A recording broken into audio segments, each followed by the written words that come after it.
Outro dia eu vi o Lula, infelizmente não vai, aparentemente, comparecer aos senhores, dizendo, e quem estiver duvidando que eu estou aqui atacando um adversário, eu não estou atacando. Procurem na internet se eu tenho razão, Lula dizendo que viviam reclamando que a desindustrialização brasileira e não sei o quê, que ninguém vai pagar o progresso do Brasil com commodities. Diz ele, aspas, pois bem, chegou a hora em que as commodities vão valer mais do que os produtos manufaturados. Olha, ouvir um negócio desse do favorito da pesquisa, que se recusa a vir discutir, seja com quem for, no desrespeito à população brasileira, é trágico, porque ele está liderando as pesquisas. O Brasil tem a maior concentração de terra agricultável de todos os países do mundo. E o Brasil tem sol e chuva. Portanto, os dois ingredientes para a produção de qualquer coisa nesse país. E não tenho dúvida nenhuma de que aquela história que nós dizíamos há 10 anos atrás, de que o Brasil não pode continuar sendo exportador de commodities, o Brasil tem que exportar produtos manufaturados. Pois está chegando a hora em que as commodities estão ficando mais valiosas do que os tais dos produtos manufaturados. Pois está chegando a hora em que as commodities estão ficando mais valiosas do que os tais dos produtos manufaturados.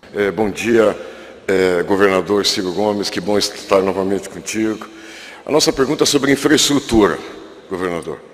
Eu vou te dar alguns números, que são números de ontem, do CAGED de ontem. A construção civil é responsável por 5,9% dos empregos do Brasil. Em 2022, nós fomos responsáveis por mais de que 15% dos empregos gerados. Ou seja, 3 vezes mais a nossa participação nesse estoque. Quando a gente abre esse número, poxa, que maravilha, a gente percebe que infraestrutura, esse ano de 2022, contratou 37% a menos do que no ano passado, no mesmo período do ano passado, nos 5 primeiros meses. Então, como é que pode, num país que precisa, que tem um custo Brasil desse tamanho, que tem 800 bilhões de reais de carteira de projetos em andamento, ele reduz a quantidade de empregos, quer dizer o quê? O papel não se materializou. Eu acho que é esse o sinal que fará isso. Então, a nossa pergunta ao pré-candidato é como que a gente faz para aumentar efetivamente o investimento no Brasil em infraestrutura? Principalmente no setor público, porque o setor público nos últimos anos foi relegado a segundo plano. Eu acho que era essa a nossa consideração. Muito obrigado pela sua atenção de todos aqui. Obrigado, Robson. Muito obrigado, José Carlos Martins. A palavra é do pré-candidato Ciro Gomes. Já que estamos falando de infraestrutura, vou atravessar o samba e dizer, foi confirmado agora que a Caixa Econômica Federal, tão importante para o desenvolvimento do país, vai ter uma troca de presidentes, está sendo nomeada Daniela Marques, que é, neste momento, do Ministério da Economia, vai substituir o atual presidente Pedro Guimarães. Informação para todos que eu acho que tem interesse, tão importante para o país. Ciro Gomes, palavra é sua. Uma autoridade pública que usa do seu poder para constranger sexualmente mulheres é um bandido. Tinha que ser demitido e responder pela cadeia, já que você deu a parte, eu vou ser Ciro Gomes aqui nessa hora de novo. Não sem agradecer ao meu amigo Zé Carlos, estimado Zé Carlos Martins, e todas as pessoas da Confederação Nacional Brasileira da Indústria da Construção Civil. O velho professor que está aqui, dedicado à política por alguns momentos e outros não, sabe que uma pergunta, quando é muito bem feita, muito inteligente, ela já traz a semente da resposta. E essa é a pergunta. Na construção civil, está a única possibilidade do Brasil ter, com a urgência necessária, um esforço explosivo de empregos. Agora, para ontem. E de onde é que tiro isso? Será que eu sou algum poeta que chegou de Marte ontem? Não, eu sou o ex-governador, ex-prefeito, tenho muita vivência, tenho responsabilidades públicas no Brasil, né? Tenho 40 anos de vida pública, deixa eu dizer aqui, porque nenhuma pergunta delicadamente vai fazer isso, mas eu nunca respondi por um processo, nem sequer para ser absolvido, tenho a vida limpa, e eu trago a minha experiência. O Brasil tem hoje, os números variam bastante, mas se pegarmos entre estados conveniados, municípios conveniados e a própria União, 14 mil obras públicas iniciadas e paralisadas. Qual é a característica dessas obras? Elas já passaram pelo penoso e absurdo processo de licitação brasileiro, já passaram pelo penoso e absurdo processo de licenciamento ambiental brasileiro, e a gente tem que corrigir essas coisas, desburocratizar, simplificar, Aqui, por exemplo, nós fizemos isso em vários setores, aqui no Ceará, onde eu estou agora, enfim. Mas elas podem imediatamente gerar empregos que têm algumas características. Primeiro, o emprego na construção civil, salvo as artes especializadas, não exige um nível de sofisticação, de qualificação, como aqueles empregos que vão se produzindo agora na economia mais moderna. Portanto, nós podemos apanhar o nosso povo como ele está agora, com toda a precariedade da sua formação.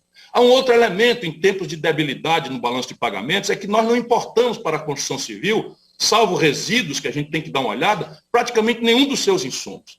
E boa parte, bem selecionada dessas obras estratégicas, elas têm um efeito retorno em produtividade e efeito retorno econômico que mais do que as indenizam no curtíssimo espaço de tempo.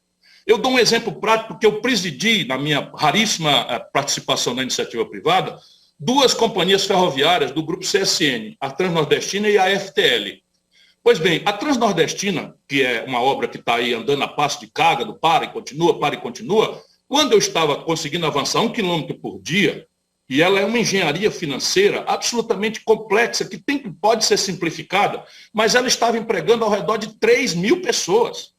Na hora que essa ferrovia ficar pronta, conectando um eixo do Matopiba, que é esses pedaços do território do interiorzão brasileiro, que está explodindo em produção, e essa produção está sendo escoada, às vezes, por estrada vicinal. Matopiba é Maranhão, Tocantins, Piauí e Bahia. Então, essa ferrovia vai mais ou menos no eixo disso, embora o pedaço da Bahia precise ser reconectado e depois a FIOL. Pois bem, esta empresa, essa ferrovia que conecta esse fundão da produção brasileira com o Porto do Pecém no Ceará, que é um exemplo de industrialização forçada por uma política industrial de comércio exterior que nós administramos aqui no Ceará. Por favor, vejam o complexo portuário industrial do Pecém, para os senhores verem que o único estado hoje cuja prevalência de exportação é um semi-elaborado, é um manufaturado, é o Ceará.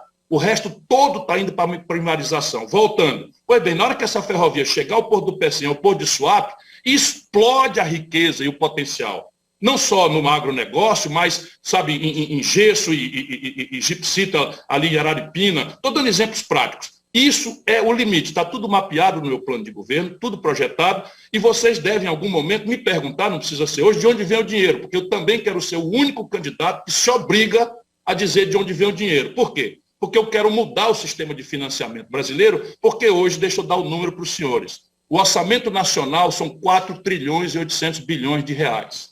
Escutem bem, 4 trilhões e 800 bilhões de reais é o orçamento da União em vigor hoje no Brasil.